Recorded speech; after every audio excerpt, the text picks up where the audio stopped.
राधे राधे दोस्तों। आज की कहानी है सबसे ज्यादा मूर्ख कौन। कहानी में 4 मित्र होते हैं जो एक दूसरे से होड़ करते हैं कि उनमें से ज्यादा मूर्ख कौन है। कहानी बहुत ही मजेदार और हास्यप्रद होने वाली है, इसलिए कहानी को पूरा जरूर सुनिएगा। चलिए कहानी शुरू करते हैं। एक गांव में 4 मित्र रहते थे। चारों के चारों नाकारा और अव्वल दर्जे के बेवकूफ थे। एक दिन वे चारों बैठे बैठे बातें कर रहे थे। बातों ही बातों में उनमें शर्त लग गई कि उनमें से ज्यादा बेवकूफ कौन है। आपस में वो ये तय कर नहीं पा रहे थे, तो उन्होंने सलाह मशवरा करके सोचा कि चलो गांव के बूढ़े बुजुर्गों के पास चलकर ही ये तय किया जाए। वो ही हमारा फैसला करेंगे कि ज्यादा मूर्ख कौन है। चारों चलकर पहुंच गए गांव के बूढ़े बुजुर्गों के पास, जो चौपाल पर बैठे बैठे बातें कर रहे थे। उनसे जाकर उन्होंने कहा कि हम ये पूछना चाहते हैं कि हम चारों में से सबसे ज्यादा मूर्ख कौन है। अब जो गांव के बुजुर्ग थे उनमें से एक ने कहा कि हम ऐसे तो तुम्हें नहीं बता सकते कि ज्यादा मूर्ख कौन है। अगर तुम्हारे पास कोई बात हो, ऐसी कोई घटना हो, कोई किस्सा हो तो हमें बताओ, उससे हम तय कर पाएंगे। अब चारों ने अपनी अपना किस्सा सुनाना शुरू कर दिया। सबसे पहला बोला, मैं अपना किस्सा सुनाता हूं। एक बार मेरी नई नई शादी हुई थी। उसके बाद मुझे ससुराल अपनी पत्नी को लेने जाना था। चूंकि मैं दूसरी बार ही जा रहा था, तो मेरी माँ ने मुझसे कहा कि बेटा, ससुराल में ज्यादा इधर उधर की बातें मत करना, थोड़ी हाँ हूं में जवाब देना और पत्नी को लेकर वापस आ जाना। तो मेरी माँ ने मुझे कहा कि सिर्फ हाँ या ना, बस ये 2 ही शब्द कहना। मैं ससुराल पहुंच गया। ससुर जी आंगन में ही बैठे थे कुर्सी पर। जाके मैंने उन्हें प्रणाम किया। उन्होंने मेरे हाल चाल पूछे और कहा, आइए जमाई राजा, सब ठीक तो है? मैंने कहा ना। तो वो चौंक गए। पूछा, क्यों, कोई परेशानी है? मैंने कह दिया हाँ। फिर उन्होंने कहा, बताइए क्या परेशानी है? मैंने कहा ना। फिर उन्होंने सोचा कि लगता है जमाई जी को कोई रुपए पैसे की परेशानी है, शायद शर्म के मारे कह नहीं पा रहे। तो उन्होंने खुद ही पूछ लिया, क्या कोई तंगी है रुपए पैसे की? मैंने कहा हाँ। फिर उन्होंने कहा कि ठीक है, अगर आपके रुपए पैसे की तंगी है तो सुबह आपका वो इंतजाम भी कर दिया जाएगा। अब आप आराम कीजिए, खाना खाइए और सो जाइए, क्योंकि मुझे ससुराल पहुंचते पहुंचते रात हो गई थी। थोड़ी देर बाद मेरी सास खाना लेकर आई। जब वो खाना लेकर आई और मेरे सामने रखा तो मुझे कहा कि लीजिए खाना खाइए। मैंने कह दिया ना। ससुर जी ने सास से कहा चुपके से एक तरफ जाके कि हो सकता है इनके रुपए पैसे की परेशानी है तो खाना खाने का मन ना हो, एक बार और पूछ कर देख लो। मेरी सास ने कहा, खाना खा लीजिए, क्या आपका मन नहीं है?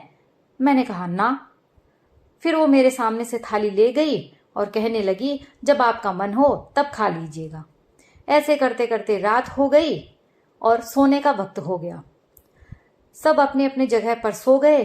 जवाई जी को भी एक कमरा दे दिया गया और उनके बिस्तर कर दिए गए। वो भी सो गया, लेकिन उसे नींद कहाँ आ रही थी, उसे तो भूख सता रही थी। उसने सोचा कि मैंने तो बड़ी गड़बड़ कर दी, हाँ और ना के चक्कर में मेरा पेट तो भूखा ही रह गया। अब उसने सोचा कि जब तक कुछ खाया नहीं जाएगा, पेट में दौड़ते हुए चूहे तो मुझे परेशान ही करते रहेंगे। उसे लगा कि उसे उठकर रसोई में कुछ ढूंढ लेना चाहिए, कुछ तो खाने का मिल ही जाएगा। वो उठकर रसोई घर की तरफ बढ़ा।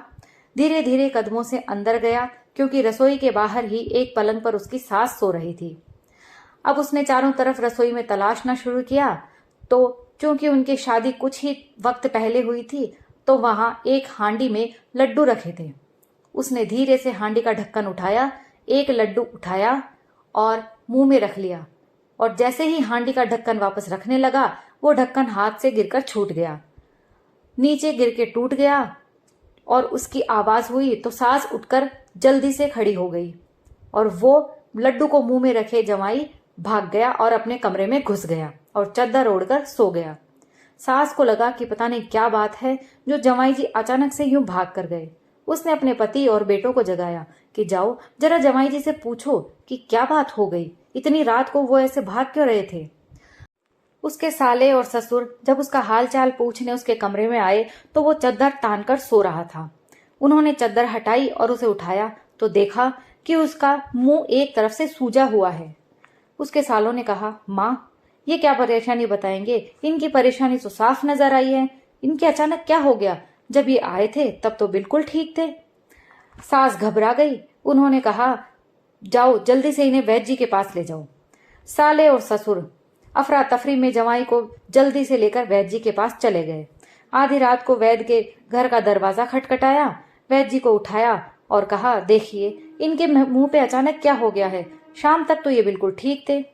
वैद्य ने इधर उधर देखा और उसने कुछ अपने औजार से या फिर हाथ से उसके एक तरफ सूजन पे हाथ लगाया तो वो लड्डू खिसक के दूसरी तरफ चला गया। वो चकरा गया वैद्य जी। उसने सोचा कि ये कौन सी बीमारी है? ऐसी क्या परेशानी हो गई जो एक तरफ से खिसक कर दूसरी तरफ चली गई? उसने दूसरी तरफ हाथ लगाया तो लड्डू बीच में आ गया। सब ने सोचा, सब जो उसको देख रहे थे, कि ये हो क्या रहा है। फिर वैद्य ने उसका मुंह खुलवाया और एक चिमटी अंदर डाली और पकड़ के खींचा तो लड्डू बाहर आ गया। लड्डू बाहर आते सब देखकर जोर से ठहाका मारकर हंस पड़े। वैद्य को भी हंसी आ गई। ससुर ने पूछा, जमाई जी ये क्या है, आपके मुंह में लड्डू? उसने सारी आपबीती कह सुनाई। उसके ससुर ने कहा, वाह रे वाह बेवकूफ, ऐसी ही परेशानी थी तो बता ही दिया होता। अब आती है दूसरे मित्र की बारी। उसने कहा, ये तो कुछ भी नहीं, मेरी बेवकूफी का किस्सा सुनो। एक बार मुझे भी अपनी पत्नी को लाने ससुराल जाना था। मेरी माँ ने मुझसे कहा, बेटा ससुराल में अच्छे और नए कपड़े पहनकर जाना। मैं गांव के बाजार से जाकर नए कपड़े ले आया और उन्हें पहनकर और कुछ सामान लेकर ससुराल के लिए रवाना हो गया। पहुंचते पहुंचते मुझे शाम हो गई। ससुराल का घर थोड़ा सा दूर था। मैंने सोचा कि वहां पहुंचते पहुंचते तो रात हो जाएगी, मेरे नए कपड़े किसको दिखेंगे। तो वहीं पर एक खेत में एक घर बना हुआ दिखाई दिया मुझे और पास में एक झोंपड़ी थी। तो मैंने सोचा कि क्यों ना इस झोंपड़ी में मैं अपने नए कपड़े खोलकर बदल लूं और आज की रात यहीं बिता लूं। सुबह नए कपड़े पहनकर ससुराल के लिए रवाना हो जाऊंगा। मैंने वहीं झोंपड़ी में अपने कपड़े उतार कर टांग दिए और गमछा लपेट लिया। फिर मुझे थोड़ी देर बाद भूख लगी तो मैंने देखा कि पास ही में खेत में एक घर बना हुआ है, क्यों ना यहीं से 2 रोटी मांगकर खा लूं और रात गुजार लूं। मैं गमछे में ही वहां पर पहुंच गया। गांव में बिजली वगैरह कुछ भी नहीं थी और वो घर तो खेत में बना हुआ था, इसलिए उस वक्त वहां पर बिजली थी ही नहीं। जैसे ही मैं घर के बाहर पहुंचा मैंने आवाज लगाई, लेकिन उस बेवकूफ को यह पता नहीं था कि वो घर उसके ससुराल वालों का ही है। कुछ वक्त पहले ही उन्होंने खेत में एक नया घर बनाया था। अब उसके सास ससुर और साले तो सब सो रहे थे और उसकी सास और उसकी पत्नी बैठी बैठी बातें कर रही थी। जैसे ही उसने आवाज लगाई तो उसकी सास ने कहा, बेटी लगता है कोई भूखा रोटी मांग रहा है, जा ये 2 रोटी और सब्जी उसे दे आ। हाँ बिजली नहीं आ रही है तो तू ये मोमबत्ती ले जा। तो मेरी पत्नी मोमबत्ती लेकर बाहर आई। मोमबत्ती में मुझे उसका चेहरा तो दिखने लग गया, लेकिन वो मुझे ना देख पाई। जैसे ही मुझे उसकी शक्ल साफ दिखाई दी मैं चौंक गया कि ये तो मेरे ससुराल वालों का ही घर है और मैंने अपने कदम पीछे बढ़ाने शुरू कर दिए। पीछे देखा तो गाय भैंसों के गोबर की ढेरी लगी थी। मैं पीछे चलता चलता उस ढेरी में जा गिरा। मेरी पत्नी चिल्लाकर अंदर भाग गई और उसने अपने सब घर वालों को जगा दिया। सारे घर वाले भागकर बाहर आए, मुझे उठाया, नहलाया धुलाया, साफ किया और पूछा, जवाई जी आप यहाँ कैसे और इस हालत में? मैंने अपनी सारी आपबीती उन्हें बताई। मेरे ससुर और सालों ने कहा, वाह रे बेवकूफ, रात में आओ या दिन में आओ, हमें कपड़ों से क्या लेना देना है, हमें तो आपसे मतलब है। ऐसी बेवकूफी भरी हरकतें आइंदा मत करना। दूसरे मित्र का किस्सा भी खत्म हुआ। अब आई बारी तीसरे मित्र की। उसने कहा, चलिए अब मेरा किस्सा शुरू करते हैं। मेरा किस्सा भी अपने ससुराल से ही जुड़ा हुआ है। एक बार मुझे खबर हुई कि मेरी सास की तबीयत खराब है, तो मैं अपनी पत्नी को अपने घर पर ही छोड़कर, क्योंकि हम घर में सिर्फ 2 ही आदमी थे, इसलिए मैंने उसे घर संभालने के लिए छोड़ दिया और मैंने कहा कि मैं तुम्हारी माँ के हालचाल पूछ कर आता हूँ। मैं अपने ससुराल पहुंच गया। सास के हालचाल पूछे। घर में सास के अलावा और कोई नहीं था। 2 साले और ससुर जी खेतों में काम करने गए हुए थे। सास ने मुझे दिन में खाना खिला दिया और खाना खिलाकर थोड़ी देर हमने बातें कर ली। अब सास को खेत पे खाना देने जाना था, तो मैंने भलाई लेते हुए कहा, माताजी आप यहीं आराम कीजिए, आपकी तबीयत भी ठीक नहीं है। लाइए खाना मैं दे आता हूँ। मुझे बता दीजिए कौन सा खेत है। सास ने फला फला खेत का पता मुझे बता दिया। मैं खाने की पोटली लेकर रवाना हो गया। चलते चलते मैं गांव के चौराहे पर पहुंचा। वहां मैंने एक अजीब चीज देखी। वहां पर चौराहे पर एक काठ लगा हुआ था। मैंने कभी काठ देखा नहीं था, तो मैंने वहां के लोगों से पूछा, भाई ये क्या है? तो उन लोगों ने मुझे बताया कि यहाँ का राजा को अगर कोई कर या लगान समय पर नहीं देता है तो उस आदमी को वो इस काठ में बंद कर देता है। मैंने सोचा ये चीज तो पहली बार देखी है, क्यों ना इसको इस्तेमाल करके देखा जाए। मैंने रोटी की पोटली वहीं रखी और काठ में अपना सिर दे बैठा। वहां पर एक पत्थर था जिससे मैंने उसे ठोक लिया, तो वो थोड़ा सा सख्त हो गया। इतनी ही देर में एक कुत्ता आया और कुत्ते ने मेरी रोटी की पोटली उठाई। मैंने वो पत्थर और कुत्ते को भगाने के लिए दे मारा, लेकिन वो कुत्ता तो रोटी लेकर भाग गया और मेरा पत्थर भी गया। अब मैं उस काठ में से हिल नहीं सकता था। उधर जब ससुर और साले के पास वक्त पर खाना नहीं इंतजार करते करते शाम हो गई। वे दोनों गुस्से से आग बबूला होते तिल मिलाते हुए घर पर आए और अपनी अपनी पत्नियों पर बरस पड़े। सास चौकन्नी हो गई कि ऐसा क्या हुआ? दिन में ही तो जवाई जी आए थे और मैंने खाना उनके हाथ आपके लिए खेत पर भिजवाया था, क्या वे पहुंचे नहीं? ससुर ने कहा, जवाई जी खाना लेकर, लेकिन वहां तो कोई भी नहीं पहुंचा। अगर वो वहां नहीं पहुंचे और यहाँ भी नहीं है तो वो गए कहाँ? लड़ाई वगैरह सब भूल कर साले और ससुर सब जवाई को ढूंढने में लग गए। चलते चलते गांव में जो भी मिलता उनसे पूछते जाते। एक आदमी मिला जिसने बताया कि आपका जवाई तो गांव के चौराहे पर काठ में अटका हुआ पड़ा है। अब जो वो ससुर था वो गांव का हुक्मदार था। उसने कहा, काठ में? लेकिन मेरे जवाई ने ऐसा क्या गुनाह कर दिया कि राजा ने उसे काठ में दे दिया? चलो राजा के पास ही चलते हैं। वो और उसके साले पहुंच गए राजा के पास और राजा से कहा, महाराज मेरे जवाई से ऐसी क्या गलती हो गई, क्या गुनाह हो गया जो आपने उसे काठ में दे दिया? राजा भी इस बात से अनजान था। उसने कहा, मैंने तो आज किसी भी व्यक्ति को काठ में देने का या दिलवाने का हुक्म नहीं दिया। उसने अपने सिपाहियों से पूछा। सिपाहियों ने कहा, नहीं महाराज, आज तो किसी को भी काठ में नहीं डाला गया है। राजा, उसके सिपाही, ससुर और साले सब मिलकर वहां चौराहे पर पहुंचे और काठ में जवाई को देखकर उसी से पूछा कि तुम्हें काठ में किसने डाला? उसने जो दिन भर में उसके साथ आप बीती हुई थी सारी बता दी। सब के सब हंस पड़े और उसके साले और ससुर उस पर बरस पड़े कि वाह रे बेवकूफ, ऐसी बेवकूफी भरी बात भी नहीं करनी थी कि खुद के खुद ही काठ में गिर गए।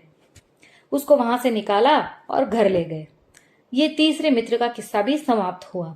अब बारी आती है चौथे मित्र की। उसने कहा, मेरा किस्सा सुनो। मेरा किस्सा भी मेरे ससुराल से ही जुड़ा हुआ है। एक बार मेरे ससुराल में मेरे साले की शादी थी। हम घर में बस मैं, मेरी पत्नी और बच्चे ही थे।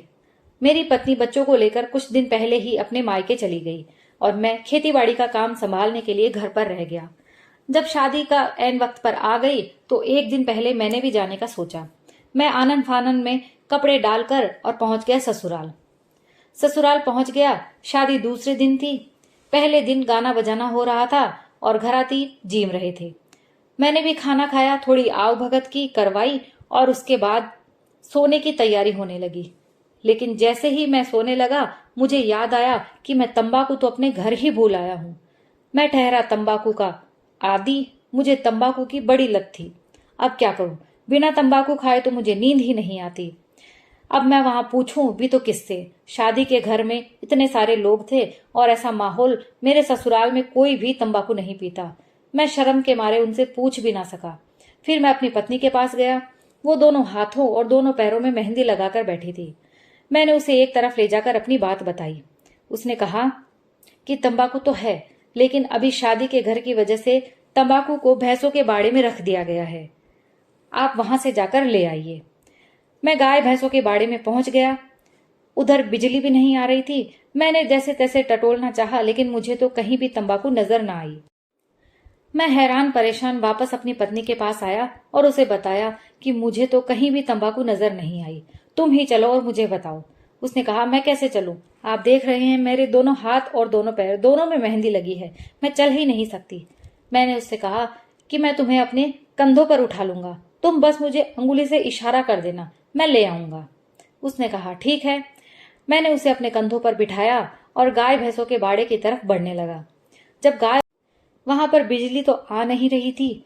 जब मेरी पत्नी मेरे कंधों पर बैठी थी तो दूर से अंधेरे में हमारी कुछ ऐसी परछाई बनी कि गाय और भैंसे सब हमें देखकर डर के मारे इधर उधर भागने लगी। सब अपने खूंटों से अपनी सांकली तुड़ा तुड़ा कर भाग गई। जब वो भाग रही थी तो जो आगे शादी का खाना वगैरह चल रहा था वहां से सारे घर वाले भागकर और बाड़े में ये देखने आ गए कि आखिर ऐसा क्या हो गया जो सारी गाय और भैंसें अपने खूंटों से तुड़ा तुड़ा कर भाग गई। जब वे लोग आए और सब कुछ इतनी जल्दी में हुआ कि मुझे संभलने का मौका ही ना मिला। मेरे सालों ने ससुर ने ऐसे देखा तो उन्होंने मुझे पूछा, जवाई जी ये क्या हो रहा है, आप बिटिया को ऐसे कंधों पर उठाए क्यों हैं? मैंने अपनी सारी बात उन्हें बता दी तो उन्होंने कहा, हे भगवान, ऐसी बेवकूफी भरी हरकत करने से पहले हम ही से कह दिया होता, हम ही से तंबाकू मांग लेते। मेरा किस्सा भी कुछ यूं समाप्त हो गया। अब बताइए हम चारों में से कौन सबसे ज्यादा मूर्ख है? तो वहां के जो बुजुर्ग थे उसने कहा, देखो भाइयों, मूर्ख तो तुम चारों ही हो, लेकिन जो बात तुम पूछ रहे हो कि सबसे ज्यादा मूर्ख कौन है, तो जो तुम काठ में अपने आप घुस गिर पड़े तो तुम ही सबसे ज्यादा मूर्ख लगे। ना तो तुम्हें उससे कोई लालच था, ना कोई कुछ काम था, और तुम बिना मतलब ही काठ में जा पड़े। इसलिए सबसे ज्यादा मूर्ख तो तुम ही हो। दोस्तों, ये कहानी किस्सा यहीं समाप्त होता है। अगर आपको पसंद आया हो तो प्लीज लाइक और शेयर कीजिए और कमेंट करना बिल्कुल भी ना भूलें। और अगर आप मेरे चैनल पर नए आए हैं तो प्लीज मेरे चैनल को सब्सक्राइब कर लीजिए और मेरे दूसरे चैनल संस्कृति विद रेखा पर भी विजिट कीजिए। आपको कहानी पसंद आएगी, इसका मुझे पूरा विश्वास है। कहानी सुनने के लिए आप सभी का बहुत बहुत धन्यवाद।